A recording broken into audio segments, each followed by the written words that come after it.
you've come back. And I know just what for. To hear the end of our gloomy tale.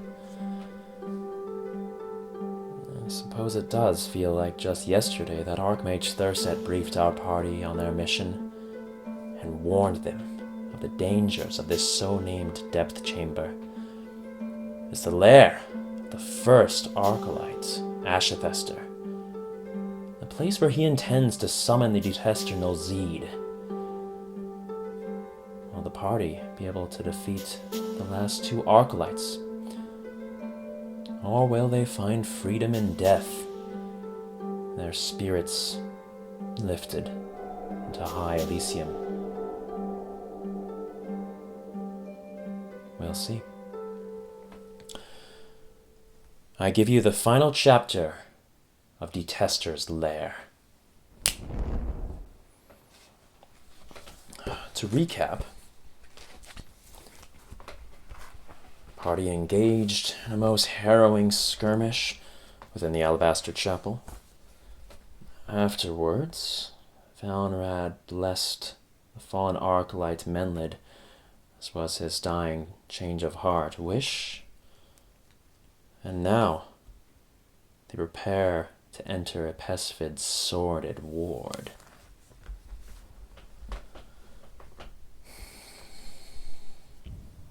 The party searched the halls of the Alabaster Chapel while Valenrad remained beside the body of his fallen adversary, one he now wished to call friend.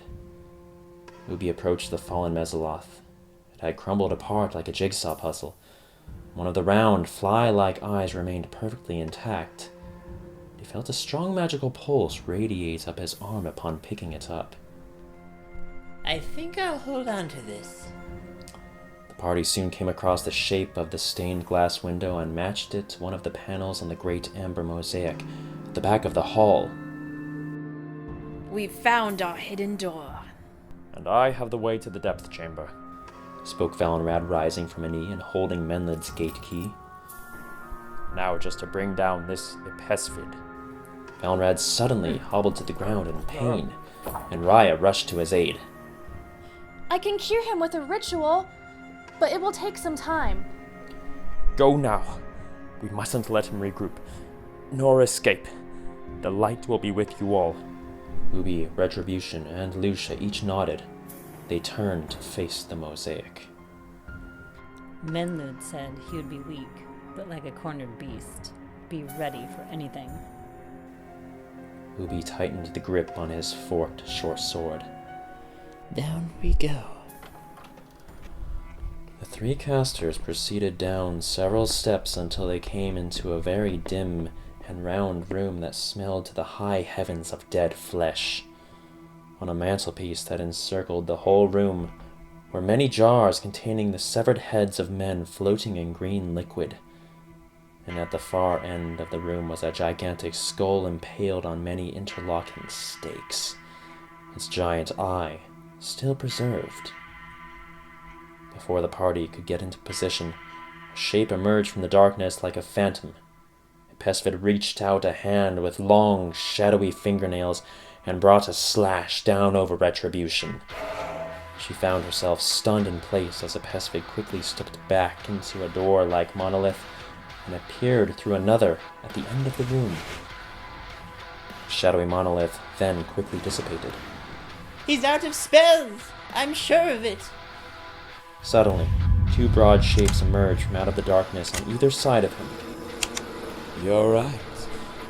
That is why I'm going to sit back and watch as my Mesoloths mangle your bodies.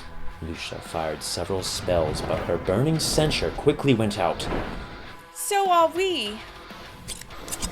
Mesoloths slowly approached like the manifestations of doom before death. Once their eye is fixed on their prey, they won't stop until everything before them is utterly eviscerated.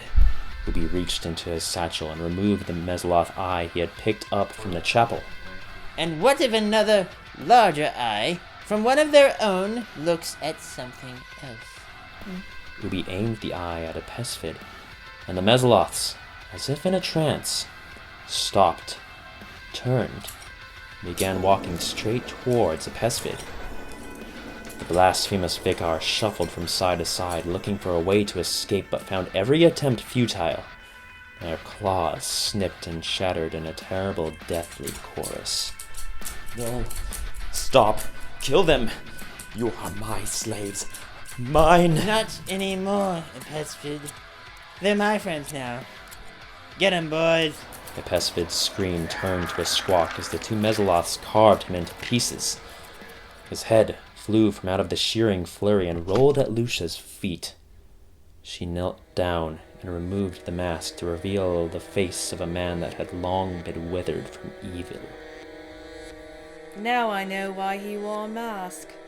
And I thought Ersty's face was ugly. Before long, the Mesoloths turned as still as stone once again. The party gathered similar bags of sand to those they had found in Ersty's tower, and Retribution picked up a spell scroll titled Sordid Slash. Ubi looked around at the jars of severed heads on the mantelpieces. He shuddered. Let's leave this vile place. The party returned to the sermon hall and regrouped with Raya and Valenrad, who were ever pleased to see them. Lucia withdrew Ipesvid's mask from her satchel, and Valenrad let out a sigh of relief. Well done. Now just one Archolyte left. Let's end this. The party walked all the way to the gazebo they had passed on the barren mountainside, where a brazier within smoldered with embers. We should cast some sand into the fire to see what we're up against before we enter the depth chamber. How about this one here? Ubi withdrew a bag labeled the depth chamber. Looks promising. The gnome cast the sand from the bag into the fire to hear Ipesvid's terrible voice return. First Archolyte, and our master Ashithester, seems most detached from the ledge, often isolating himself in his depth chamber for days, with only he and his manticores. They say he is the only one who has smelled the Detester's rotting skin. He therefore holds an indiscriminate disdain, even for his own ledge followers, as the Detester's unholy teachings do dictate. Only with an unfiltered putrid hate for all does Nozid grant us power. He has manticores, huh? That's not good. It matters not. He shall fall just like the others. We make for the bridge.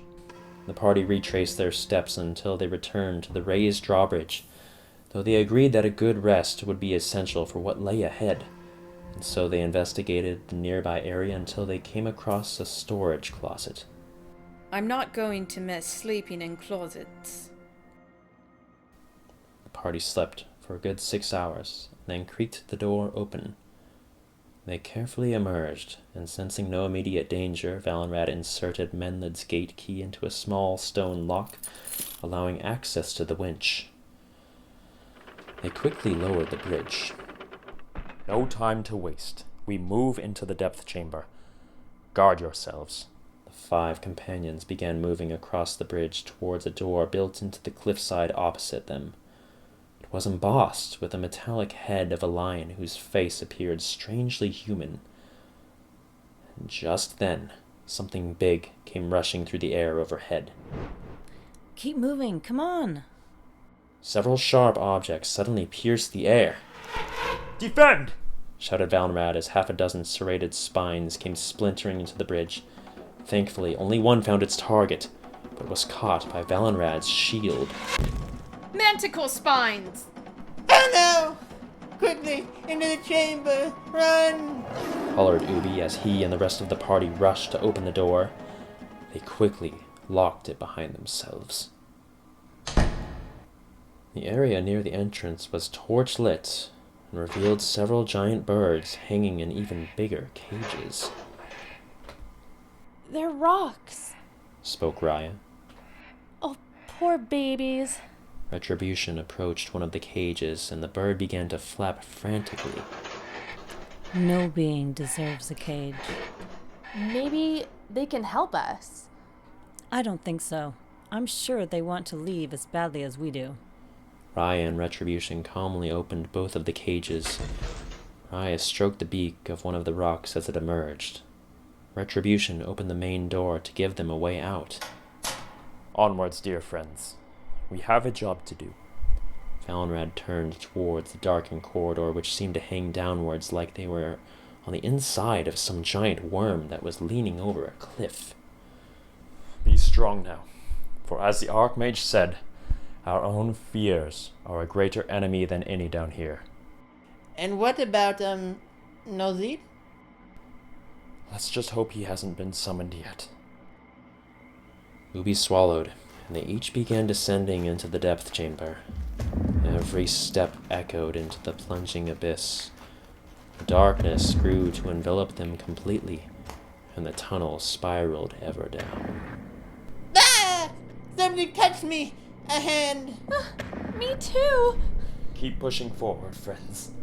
It's illusion. It's not real. It's not real. Spoke Retribution with a shaking voice. Wishful thinking was just what they needed to carry on. They soon came into a massive dark room, and Raya casted dancing lights to illuminate a large cavern with sharp stalagmites and stalactites in the shapes of teeth.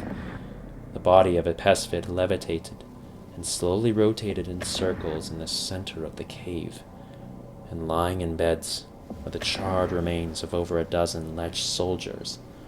The party pressed on in silence. Ubi gazed about the giant cavernous teeth, imagining that they might clamp down like a great big maw at any moment. He then looked to his right to see a most sinister sight. Menlid, impaled on a sharp canine-toothed stalagmite. The fear moved through Ubi like a ghost. He closed his eyes and just held on to Valenrad's cape to pull him along. Look out! Darkened shape hurled towards Valenrad, and he found himself rolling around on the ground with a black, gnome-like shape with yellow eyes. It bit into his face maniacally. Retribution unleashed an eldritch blast which evaporated the little creature into a cloud of smoke. Our fears are our worst enemy. Don't give in to them. Valenrad wiped away the blood that was running out of his cheek. Hold on to me, dear Ubi, if you please. But don't close your eyes. Circulating with curdled blood, the party moved through that room that sought to curse them with terror, until they came to another tunnel at the opposite end. It took them down yet further. Ubi felt for a moment that it would take them all the way to the center of the earth, but before long, began to open up again. Dancing lights! Spoke Raya once more, and she emitted several more swirling flares into the pitch-black emptiness. They burst like silent fireworks to reveal a gargantuan hollow with tunnels from it that weaved in all directions. A short bridge led over a fissure to a platform in the middle of the cavern where a man stood with his back turned to them, reciting an ominous throated chant. He wore blood-red armor and fanged pauldrons, and a most terrible horned helm sat atop his head. Two lions with bat-like wings and porcupine tails flanked either side of him and stared right back at the party, with faces oddly human. Valenrad stepped across the bridge with his mace raised and glowing with blue light. The rest of the party followed. The time has come to face restitution for the crimes you have committed, Ashithester. And what crimes would those be? Their triumph over the crimes you have committed yourself. Manticores emanated low growls from behind their fanged maws, which caused the party to stop nearly 30 feet from Ashithester and his pets. Did you not see the horrors that you consummated in Urski's tower? 14 unarmed men burned alive by your hands. A defeated Archolyte no longer a threat, kneeling at your feet. You looked him in the eye before caving in his skull. Valenrad's mace hung heavy in his hand. Ashithester remained with his back to them. I see your heart is black. How can you see us? Your back is turned. And you, lesser known, you are small, but your fear is giant, and it will eat you alive. You will never be great. Ubi caught the sight of drool dripping out of one of the manticore's mouth nearest him. His heart raced. Nozit sees your flaws and mine, and he hates us all the same. Valenrad lowered his shield and mace, and they hung as great weights by his side. Forgive me, Midhelber. Enough of this cowardice. Show your face, Ashithester. Standing yet as still as stone did the Archolyte release several more words into the dead air. Very well. Ashithester whipped around and lashed forth a barbed whip like a bolt of black lightning, and wrapped around Valenrad's undefended neck. He dropped his shield to unwrap his restraints, but was quickly yanked to the ground and pulled towards Ashithester, who stood in the now dimming light. Valenrad! Shouted Ubi, who attempted a somatic gesture for a spell, though his hand still shook with a great fear.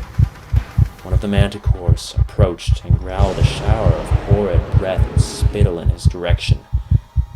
Ubi wailed in terror, backing up until he lost his balance and stumbled off the ledge and rolled down into the shallow pit beside the platform. Raya's dancing lights had near completely gone out as Ashithester continued to drag Valenrad reeling and writhing into his lair. Dancing lights!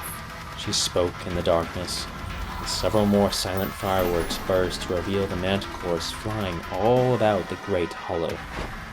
Several tail spines lay at Raya and Lucia's feet, and several more were soon hurled their way. Watch out! Shouted Retribution just before one of the tail spines pierced Raya's leg. She crumbled to the ground in pain.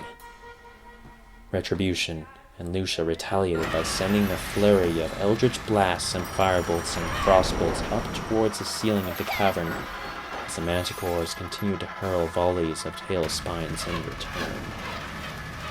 Meanwhile, Ubi lay at the base of the pit with a most terrible headache. He closed his eyes amidst the screams and bangs of magical energy. Don't be afraid, Ubi. Get up. Get up now and fight. Come on.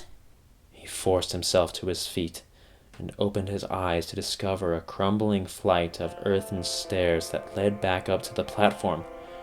He raced up the stairs, and by the time he got to the top he heard the sounds of deafening shrieks. His heart stopped for a moment. But when he caught sight of two giant birds flying into the room, his pulse quickly returned with a strong and true beat. The rocks collided with the manticores and wrestled with them in the air, allowing the party to proceed after Valenrad and Ashithester. The two stood at the back of the hollow, and with the whip still wrapped around and piercing into his neck, Valenrad brought himself to a knee, yet only to a knee. Kneel before your master, for I am your god. Still blue in the face, Valenrad forced himself to stand, yet on shaking legs, he raised up his mace, which was still glowing. I kneel to no mortal. Only gods. He brought the searing flanges of his mace down upon the whip, severing it in half. Ashithester fell to the ground, quickly rose back up and withdrew a jagged bastard sword. He brawled momentarily with Valenrad in a close melee, but seeing as Valenrad was getting the better of him, parrying his attacks and striking his armor time and time again, Ashithester disengaged the paladin and began dashing towards the casters who were already channeling spells in his direction. He sustained several heavy spells, but continued forward with a ferocious zeal. Ashithester's armor glowed in a deep red as he began berserking all about the casters like a flash of red energy that was never in one place at once. The sorceress's spells all began to miss. After being slashed to the ground, Retribution withdrew the spell scroll titled Sordid Slash. She read over the script, and soon she began to grow long, shadowy fingernails. She swung them in an arcing motion across where Ashithester was berserking and stunned him in place right in front of Ubi. Unable to move, Ashithester only unleashed a harrowing howl into Ubi's face. I'm not afraid of you any longer! Ubi yelled in return, and then unleashed a shattering blast of energy into Ashithester. The explosion sent the Archolytes onto his back, where he lay still. The rocks had fought a gripping battle with the manticores, and one of them lay very near to death. But with the help of the casters, they had brought the manticores to a bitter end. The battle was finally over. Valenrad approached Ashithester, who was coughing and panting heavily. Ubi's spell had removed his helmet, revealing a most gaunt and withered face of dread. So this is what becomes of those who succumb to their own weaknesses. You're hideous. Then finally be rid of me. 3 dead, 1 left. You're so close. The angels of death have already come for you, Ashithester. May you pass away. Ashithester released a final retching breath, and then became motionless. He was dead. We did it! We stood triumphantly against the evil of the Lech. And against the evils inside of us all. Valenrad bowed. That we did, Ubi. That we did. She's breathing again, Spoke Raya, kneeling beside the rock. Isn't that your last spell, Raya? Your leg is still bleeding. She needs it more than I. Breathed Raya as the bird rose proudly to its talons once again. Just then, the ceiling of the cave began to collapse.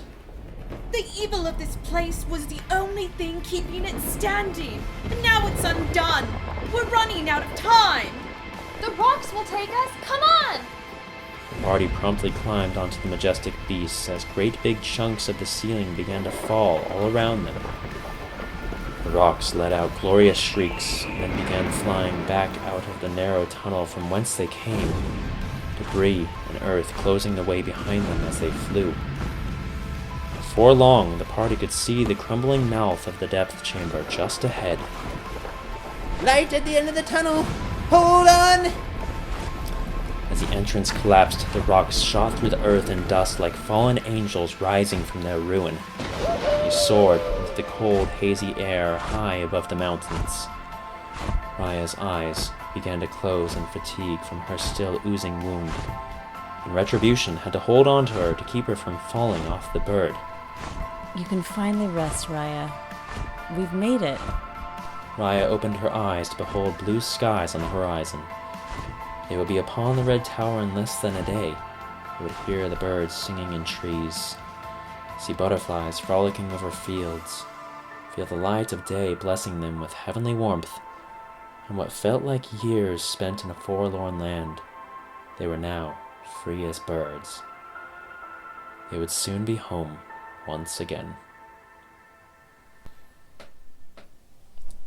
And isn't that such a nice ending to what was turning out to be such a dark tale?